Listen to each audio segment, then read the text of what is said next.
מסכת בבא בתרא דף ק"ה, נו משנה. מידה בחבל אני מוכר לך, הן חסר הן יתר.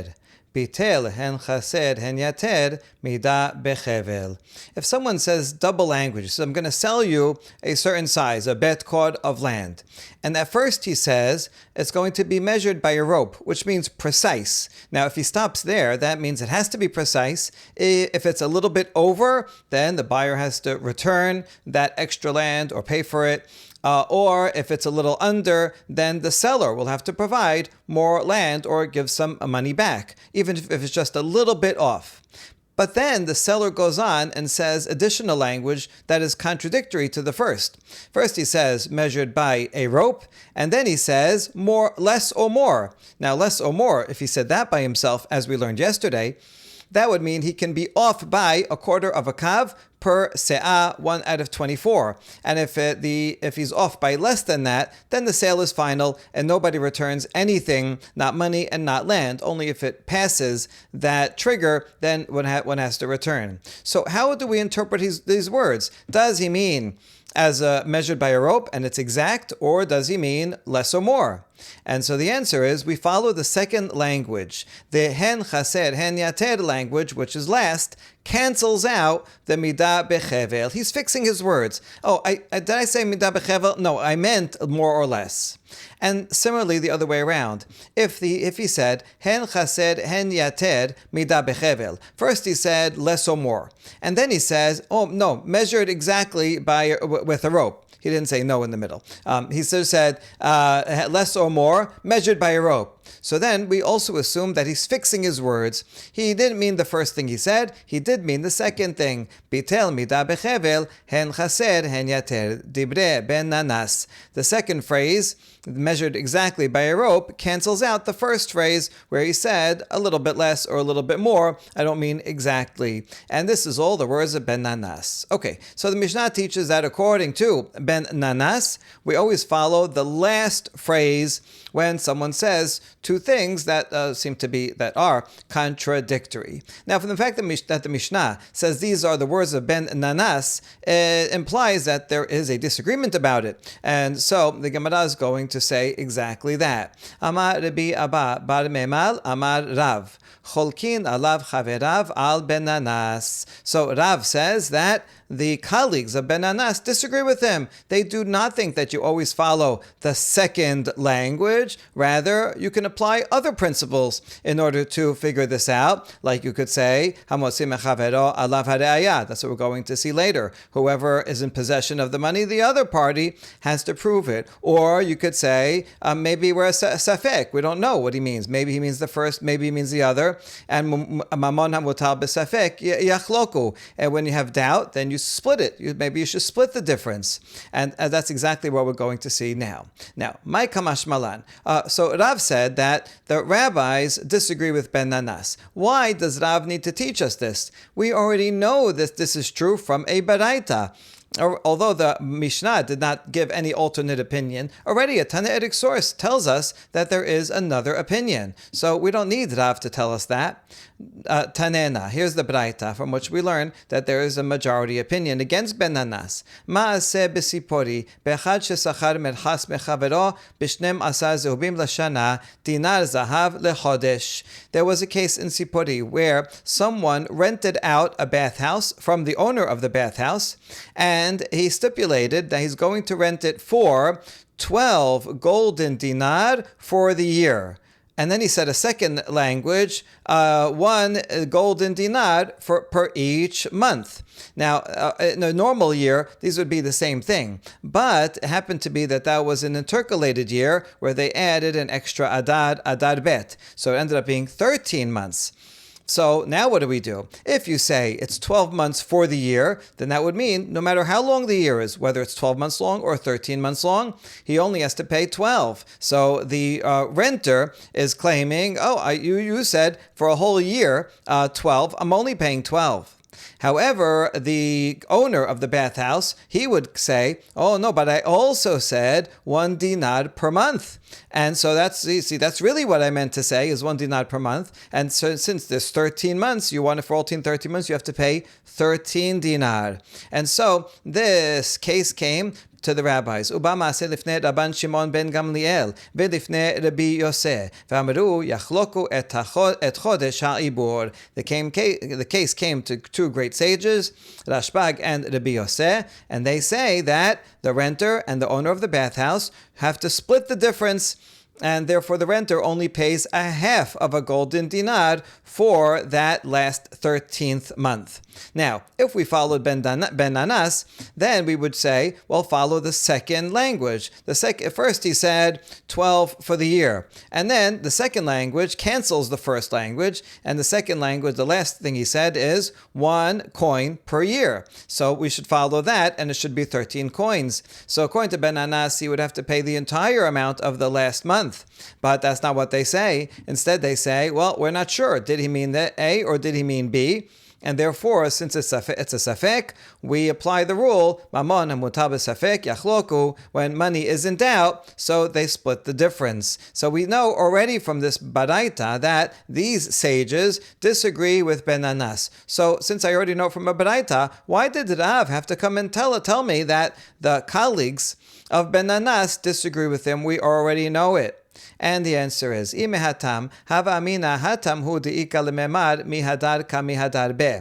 V'ika lememar perushe ka mefaresh. Aval hachad devadai ka hadar be, emala ka mashmalan. And so we answer, if we only had that case, that baraita regarding the bathhouse, so there, and I would say in that case, that's where the rabbis say we have to split it, because it's not clear if the renter, the owner of the bathhouse, when he said the double language, did he change his mind? Or maybe he's only giving a commentary on the first statement. In other words, over here, it really isn't clear what's going on. It could be that at first he said 12 for the whole year, and then maybe he realized, oh, it could be a leap year. So no, I changed my mind. I want 1 per month, no matter what, and that would count the 13. And so in that case, you should get 13. But it's not clear that he meant that, because these statements are not clearly contradictory. It could be that the second is only explaining the first. He's saying, I want 12 for the whole year, and you know what? I want it payable per month. You don't pay me all the way at the end. You don't have to pay me all the way at the beginning. I want payment for I want to receive payment 1 coin per month. But this is only explaining when he wants payment. But in fact, he never changed his mind, and he's okay with getting 12 for the whole year, even if it's a leap year. And in that case, the renter would not have to pay for the last month. So in this case, we need to know that it makes sense that the colleagues would disagree with Ben Nanas, and that the colleagues would say, yes, in this case, they should split it. But in the case of the Mishnah, it could very well be that they would agree with Ben Nanas, because in the case of the Mishnah, there's no way of saying that the second phrase is a commentary on the first phrase, because they're totally contradictory, right? If you say more or less, and then you say exactly measured, there's no way to say that the second one is a commentary on the first. So I might have thought, if I only had the Braita of the bathhouse, I might have thought that the sages disagree with Ben Nanas only in a case of the bathhouse, or a case like the bathhouse, where you can understand the second statement as a commentary on the first. But I would have thought that in the case of a Mishnah like this, where it's clearly contradictory, then everybody might have agreed that everybody agreed with Ben Nanas. That's what I would have thought without the statement of Rav. And that's why Rav says, I know the Baraita, but I'm coming to teach you that even in the case of the Mishnah, the other sages would disagree, and they would not say this. They would say, just because you said it last doesn't necessarily mean that that's the one you meant. Maybe you said language that is unclear, and nobody can know what you meant, and therefore we're going to consider that also a case of doubt. And so that's why Rav has to teach his teaching. Okay, good. Now we dealt with Rav.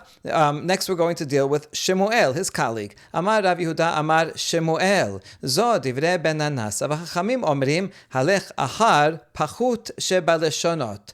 So Rav Yehuda says the name of Shemuel. This Mishnah that we learned is only the opinion of Ben Nanas. However, the sages say that we should follow the least of the statements. The least meaning the one that's the most beneficial to the seller, because we're applying the rule of hamosi mechavero alav hare'aya.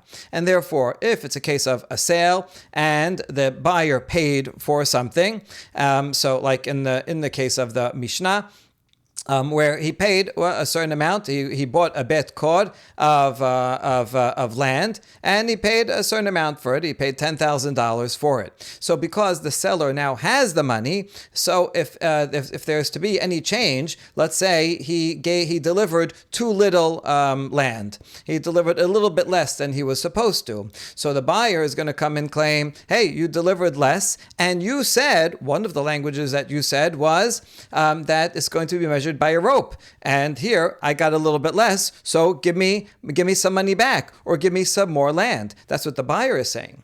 But the buyer is motzi mechavero. He's trying to extract money from the seller.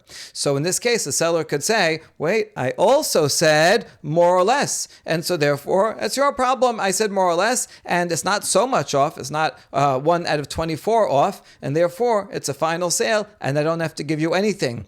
If you want to extract something, you have to prove that I meant really measured by a rope. But how's he going to prove that? And so, according to Shemuel, Chachamim disagree with Ben Nanas, and they would say, always, hamosim mechavero alav hare'aya. And whoever has the money, and in the case of a sale, it's the seller that has the money, so the seller can choose whichever language is best for him in whatever the case is. And so you see, he disagrees with Ben Nanas, who says you always follow the second one, and Chachamim say no, you don't always follow the second one. You follow the one that will be best for the seller, or whoever's motzi mechavero will have the underhand, and the other guy, the defendant, will have the upper hand to say, this is the one that I'm following, this is the one that I meant. Okay, so now we see from Shemuel also, like Rav also said, that there is a disagreement, and Chachamim disagree with Ben Nanas. Now, Shemuel's statement, from this, it sounds like Shemuel also disagrees with Ben Nanas himself, like who is halacha going to follow? Naturally, we'd expect us going to follow Chachamim. And also from the fact that Shemuel says, that Mishnah, that's only Ben Nanas, meaning he's rejecting it. And then he's bringing Chachamim because he prefers Chachamim. So that's what it would seem. But we're going to compare now a couple of other statements of Shemuel. Zo ve'lo asibira le, when Shemuel says that's the opinion of Ben Nanas, does that mean that Shemuel himself disagrees with Ben Nanas, which is what it sounds like? Rav ושמואל דאמרי תרוויהו קור בשלושים אני מוכר לך יכול לחזור בו אפילו בסאה האחרונה. But Rav and Shmuel, they both agree on the following case, which we saw earlier. If someone says, I'm going to sell you a cord of grain, and now he's measuring out the cord of grain, right? 1 se'ah at a time. There are 30 se'ah in a cord. Okay, so he's measuring it out in, let's say it's a third-party measuring cup, and measuring it out. And midway through, one of them wants to renege on the deal. Can they? And the answer is yes. They can renege even right before the last se'ah. He already doled out 29 se'ah and put it in the measuring cup, and before the last one, the seller or the buyer says, you know what, forget about it, I don't want it. They can renege. Why? Because the language that he used was, I'm going to sell you cord for 30 sela. I'm selling you an entire cord. Before the entire cord is delivered, so the sale still did not happen. Sale's not final until he measures out, doles out, and gives the last cord, the entire cord. Before that, the sale can be undone. However, if the language is different, kol bishloshim se'ah besela ani mocher lecha. He said a double language. First he says, I'm selling you one cord for 30 sela, and then he says 1 se'ah per 1 selah per se'ah. So the second language, if we follow the second language, then that means there's 30 small sales happening, right? I want to buy 30 se'ah all together. It's a cord, but I'm going to pay for each se'ah is going to be one selah. In that case, Rishon kana. As he measures out one, that's it. That sale is final. Then he does the second one, that amount is final. And therefore, neither party can renege on the deal in between. I mean, they can stop it short if he doled out 15. And then one says, stop, that's it, I don't want any more. So then he gets the 15, and the last 15 can cancel. But whatever was doled out is a final sale. So what do we see from this case, which Rav and Shmuel both agreed with? We see that we follow the second language, because even though he said kor bishloshim, which included the entire amount, because after that he said se'ah b'selah, we follow the second amount, not the first amount. And so this is the opinion of Ben Nanas. So it's clear from here that Shmuel does follow the opinion of Ben Nanas. He does not say that we do whatever is better for that you can pick one or the other. He doesn't say that they split the difference. He says, right, and Rav and Shmuel both say, like Ben Nanas, Ela zo usvira le. Rather, when Shmuel said, that's the opinion of Ben Nanas, he must have meant, this is the opinion of Ben Nanas, and I agree with Ben Nanas. Oh, by the way, it happens to be a Chachamim disagree. I want to let you know that, but it must be that Shmuel actually does agree with Ben Nanas.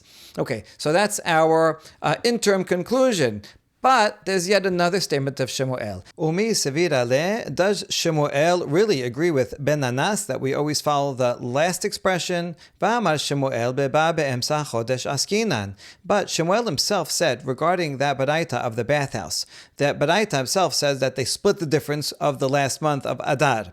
And Shemuel said that ruling is only true if the owner of the bathhouse came to claim payment in the middle of the month. So since he came in the middle of the month, therefore he can get paid for the rest of the month that he still didn't get paid for, but he lost out on the beginning of the month. That's why you split the difference there. However, aval ba betchilat hachodesh kulo lamaskir, besof hachodesh kulo lasocher. If the landlord comes at the beginning of the month, then he can collect the entire amount for the whole month, a whole golden dinar. And if the landlord comes at the end of the month, then it all goes to the renter, meaning the renter doesn't have to pay anything. What we see here is Shemuel is actually applying the law of hamosi mechavero alav hare'aya. And that's clear, right, from these statements. If you come in the beginning of the month, now, the owner of the bathhouse is in possession of the bathhouse. It's my bathhouse, and then he can decide who is going to be using it. And therefore, it would be up to the renter to prove that when he said a whole year and a month, he meant a whole year. He really meant 12 for the whole year, no matter what. And he won't be able to prove that. Therefore, if the renter wants to stay, he's going to have to pay for another month, 13 altogether. If, on the other hand, the landlord only comes at the end of the month, so now the renter already stayed there, and the renter has the money. He didn't pay yet for it. So in that case, hamotzi mechavero would be the owner of the bathhouse. Let the owner of the bathhouse prove that the phrase that he said, the double language, means that he has to pay one per month, and he won't be able to prove that, and therefore the renter keeps the entire amount. If you come in the middle, well then, the beginning of the month that wasn't paid yet, that money is in the hands of the renter. He doesn't have to pay for it. But the rest of the month, which he didn't pay for yet, but now the owner of the bathhouse is in possession of the bathhouse, and he can kick the guy out. And so if he wants to stay, he'll have to pay for half the month. So we see that Shemuel qualified that baraita in such a way that he does not say you always follow the second language. If it was always follow the second language, then you would have to pay for the entire month, no matter when he came. But in fact, he doesn't say that. He says, hamosi mechavero alav hare'aya. So this proves actually that Shemuel does not agree with Ben Nanas. Rather, when Shemuel said, this Mishnah is the opinion of Ben Nanas, but Chachamim say otherwise, we could take that simply as is Peshat, the Peshat, what it means, that Shemuel is saying this, and I don't agree with it. This Mishnah is only Ben Anas. I don't agree with it. That's why he's bringing Chachamim. Now, how can he explain the case of the barrel where he sold 30 se'ah? That's the one that we used up here to prove that he must think that you follow the second language, because here it said se'ah besela. So how can we explain that if this ruling, if he doesn't agree with Ben Anas? And the answer is, we can learn the principle from the bathhouse. What's the reason that in the bathhouse, Shemuel said that, well, if he comes in the beginning of the month or end of the month or middle of the month? Because we look at who's in possession of whatever is trying to be extracted. It's because of Hamosim Chavero. And if it's the beginning of the month, then it's the renter that's trying to extract another month of living there. End of the month, then it's the owner of the bathhouse that's trying to extract money. In between, that's why we split the month into two.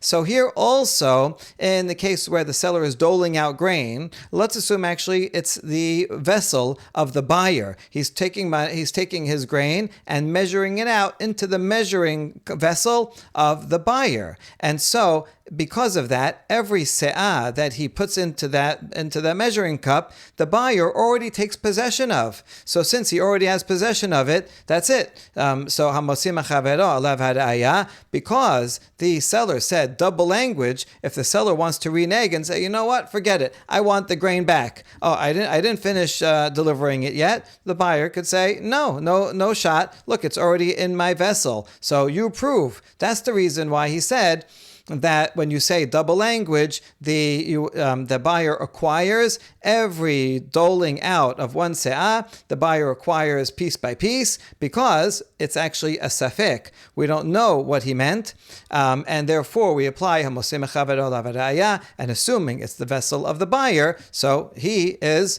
the possessor, and that's why the seller cannot renege on the deal. So we conclude that Shemuel himself actually disagrees with Ben Anas, and he says, Hamosi mechavero alav ha're'aya. Okay, now we're going to go back to Rav. Rav, up above, did say that Ben Anas, the Mishnah's only opinion of Ben Anas, but his colleagues disagree with him. What we're going to show now is that Rav himself actually seems to agree with Ben Anas. Amar Rav Huna Amri be Rav. Istera me'a ma'eh. Me'a ma'eh. Me'a ma'eh istera. If someone says, I'm going to sell you this item for an istera, that's a silver coin that's equal to 96 copper ma'ah. So first he said istera, which is 96, and then he said 100 ma'ah. So this is contradictory language. And Rav says, we follow the last opinion that he said, the last expression, and that's me'ah, that's 100. If he switched it around and the seller says, I'm going to sell you this item for 100 copper coins. And then he said, 1 istera, which is equal to 96. In that case, the buyer only has to pay an istera 96. So we see that according to Rav, you always follow the last expression. So why is Rav saying this? Rav Huna, why are you saying this in the name of from the school of the house of Rav? You're saying this from the school of Rav. Why did this need to be taught?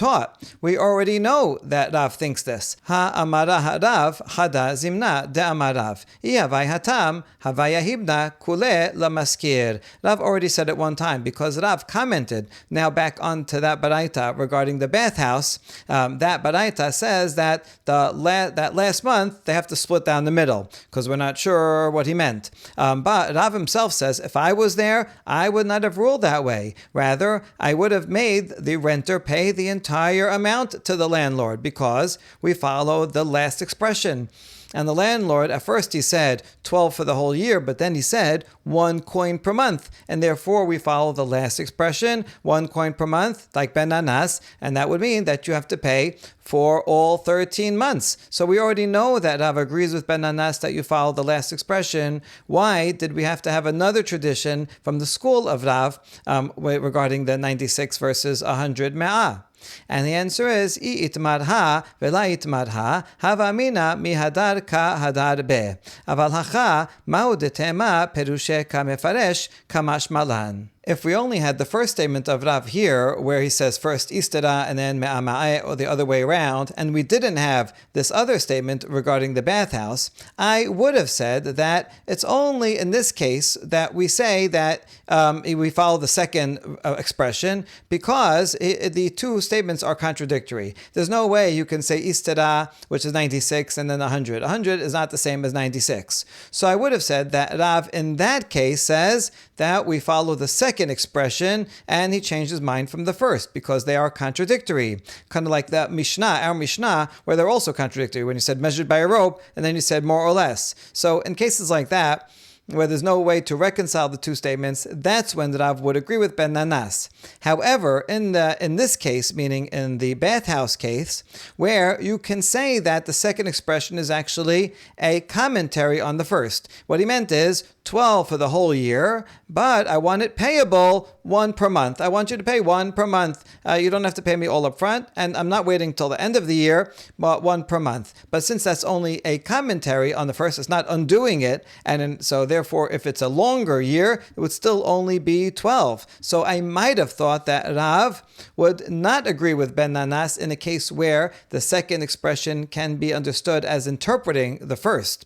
And that's why we need this second statement of Rav also to teach me that even in the case of a bathhouse, where you could explain the second expression as an interpretation of the first, even there, Rav says that you always follow the second expression. In other words, Rav always follows the opinion of Ben Nanas no matter what, and therefore Rav, when it came to the case of doling out 30 se'ah, and there Rav and Shmuel agreed. Remember, he says if he said the double language, first he said a whole quart, then he said 1 selah per se'ah, then as soon as he delivers it, that each sale is final, each little piece is a final sale. So Rav would say it simply, in that case, it's because the second expression, he said 1 se'ah per selah. So Rav is consistent in all these cases. Shmuel had to give a different explanation, that it was only the buyer's vessel, and that's why he delivered. It was already in his possession. So there were two ways of understanding that the rulings in that case. So interestingly, even though Rav and Shmuel agree on the final decision in that case, that as you deliver 1 se'ah, that sale is final, but it's actually for two different reasons. Shmuel says it's only because it's the vessel of the buyer and he is acquiring it, and then the other would be Mosim Chavara Haraya, whereas Rav says that each small sale is final because he says Tifos Lashon Acharon. He agrees with Ben Nanas that the second expression where he said 1 se'ah for every selah, that's what he really meant. Baruch Adonai Le'olam. Amen ve'amen.